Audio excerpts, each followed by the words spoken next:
Welcome to Retro USA Memories, where we bring back the sounds, sights, and stories of the golden years in America. Today, we're taking a stroll down memory lane to revisit 20 things from the 1960s that kids today just wouldn't understand. But you and I, we lived them. Let's go back. TV channels signing off at night. There was a time not so long ago when TV actually went to sleep. Back in the 1960s, as the clock ticked toward midnight, most American TV stations would air one last message, often the Star-Spangled Banner, sometimes accompanied by a patriotic video montage or an image of the American flag waving proudly. Then, the screen would fade to black or display a color test pattern with a steady tone, that iconic hum. And just like that, broadcasting was done for the night. For millions of American families, that sign-off became a nightly ritual. It told you the day is done, time for bed. There was something strangely comforting about it, a shared quiet moment when the entire nation seemed to exhale. Some kids would fall asleep on the living room floor during late-night variety shows and wake up to that humming screen and static fuzz. Today, in the age of 24/7 streaming and autoplay, it's hard to imagine TV ever saying goodnight. But for those who remember, that final anthem and gentle fade-out didn't feel like an ending. It felt like a pause, a breath, a reminder that even technology needed to rest just like us. And honestly, we kinda miss it. Cigarette commercials on TV. It's hard to believe now, but there was a time when cigarette commercials lit up American television screens, literally and figuratively. Throughout the 1950s and 60s, cigarette ads were everywhere between sitcoms, game shows, even on children's programming. They portrayed smoking as glamorous, sophisticated, and perhaps most dangerously harmless. Who could forget those Marlboro men riding through the open plains, or the suave tuxedoed gentlemen lighting up at cocktail parties? Some ads even featured doctors giving their approval of certain brands. It wasn't until the late 60s that growing awareness of the health risks, lung cancer, heart disease, pushed Congress to act. In 1971, cigarette commercials were banned from radio and TV. Just like that, the haze cleared from the screen. But for those of us who grew up during that era, those ads weren't just marketing. They were part of the cultural backdrop. We can still hear the jingles, picture the smooth black and white slow-motion lighting of a cigarette. We didn't know then what we know now. But looking back, those commercials tell a complicated story about how far we've come and how much we've learned. And yet somehow that raspy-voiced radio announcer still echoes in our memories. Sunday drives. Sunday used to mean something different. Not errands, not scrolling, just going, piling into the family station wagon, rolling down the windows, and setting off on a Sunday drive with no real destination in mind. Gas was cheap. Cars were roomy. The highways were new and inviting. In the 1960s, America was in love with the open road, and the Sunday drive became a weekend tradition for millions of families. Maybe you remember pulling off for a roadside diner or stopping at a state park to stretch your legs. Maybe your dad had his favorite loop or your mom packed sandwiches for the back seat. These drives weren't about getting anywhere. They were about being together, about watching the world roll by farms, fields, small towns, while the radio played a crackly Elvis song or the Supremes.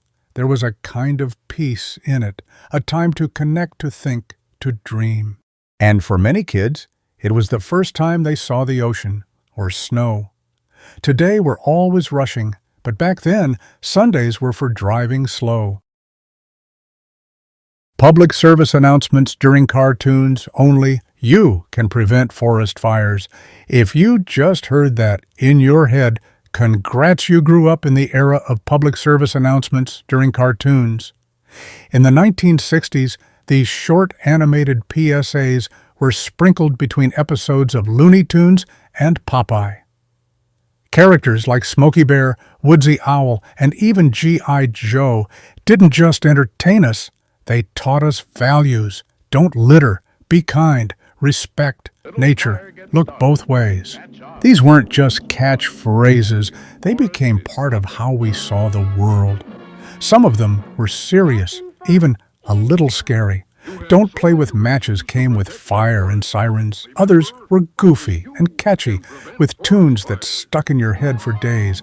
But all of them carried a message. You matter. Your actions count. You can make the world better in a time before the internet, before influencers and viral toe trends. These little TV spots helped raise a generation. A generation that still remembers the voice of Smokey Bear. Writing letters to stay in touch. Before email, before cell phones, there were letters. Real ones. Written in pen, folded into envelopes, sealed with a stamp, and a bit of care. And when you opened that mailbox and saw your name in familiar handwriting, it meant something. In the 1960s, writing letters wasn't a special occasion. It was the primary way we stayed connected. Whether you were off at college, serving overseas, or just missing an old friend, the mailbox was your lifeline. People picked their stationery carefully. They rewrote messy lines. Some even sprayed perfume on the paper and waiting for a reply. It taught patience and made the moment that much sweeter. Love letters, birthday wishes, family updates, all handwritten, and we kept them in drawers, in shoeboxes, tied up with string, because they weren't just communication, they were keepsakes. Even now, some of us still have letters from parents long gone. Faded ink, yellowed edges, and words that still hold weight. Navigating with fold-out maps. Long before GPS told us where to turn, we unfolded maps the size of picnic blankets. In the glove box of every family car sat a wrinkled road map, creased and marked, maybe with highlighter lines from last summer's trip. And when you stopped for gas, there was a rack of free maps, courtesy of Exxon or Texaco. Back then, navigation was an art. You learned to read mile markers, follow exit numbers, and watch for signs, real ones, not digital ones. Parents would bicker over the best route. Kids in the back seat would argue about whose turn it was to hold the map. And if you missed a turn, you didn't get recalculating, you got more creative. There was pride in being a good map reader. It meant independence, it meant adventure, and that feeling of unfolding a map, laying it on the hood of the car and pointing ahead, that was the real start of the journey. Phone numbers with named exchanges. Back in the day, phone numbers weren't just a string of digits, they had personality. In the 1960s, many phone numbers began with named exchanges. Instead of dialing 551234, you'd say something like K. Londike, 51234. Each name, K. Londike. Pennsylvania Murray Hill stood for a geographic area or neighborhood. The first two letters were capitalized, and they matched the letters on your rotary phone dial. That's why those letters are still printed on keypads today, a leftover from this bygone era. These names weren't random. They had charm, local flavor, even a little mystery.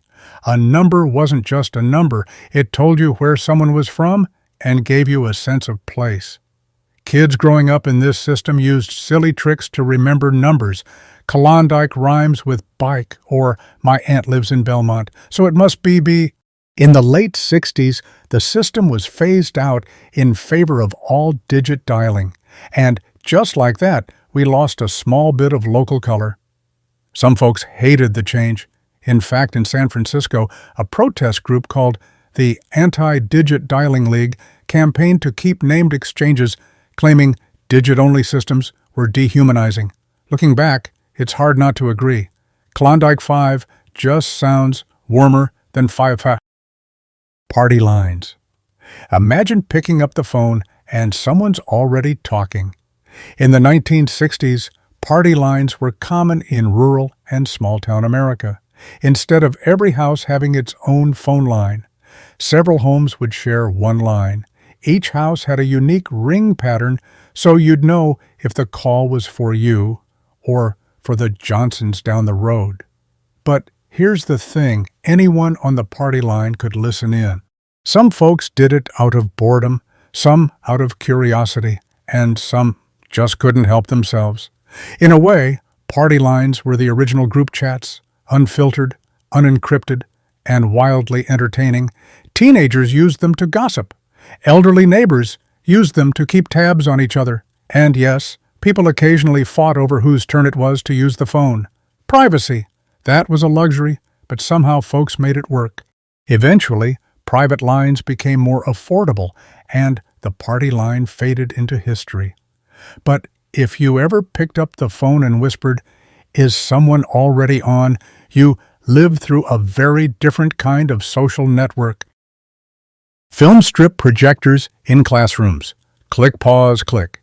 If you went to school in the 60s, chances are you remember that sound, the steady rhythm of a film strip projector. These machines were a staple in classrooms long before PowerPoint or YouTube. Teachers used film strips to bring lessons to life. A narrow strip of images, usually black and white, was fed through the projector one frame at a time. Some had recorded narration, others relied on the teacher to explain each frame. And some were so slow and dry, even the teachers got bored. But for many kids, it was the closest thing we had to movie day. You'd see photos of the Civil War planets in the solar system or safety tips from cartoon characters.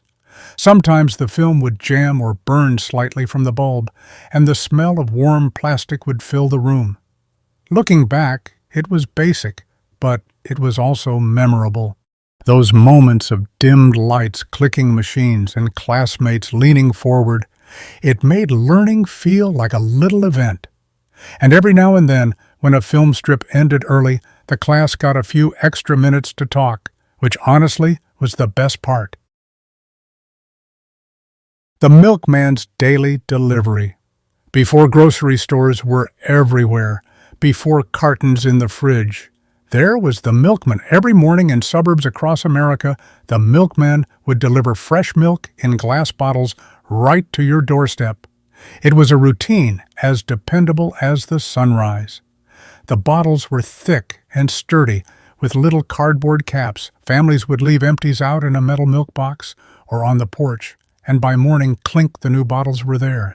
Some milkmen wore uniforms. Some knew your dog's name, and for kids, seeing that white truck roll up the street was like a little piece of magic. It wasn't just milk either. Some delivered eggs, butter, even bread. It was the original home delivery service, long before apps and drones. What's most striking, in hindsight, the trust. Leaving food on a porch, never stolen, unrefrigerated, still fresh, and every bottle got returned, washed, and reused. For many, the milkman is a symbol of a simpler, more neighborly America. He didn't just deliver milk, he delivered reliability, rhythm, and that first cool sip in the morning.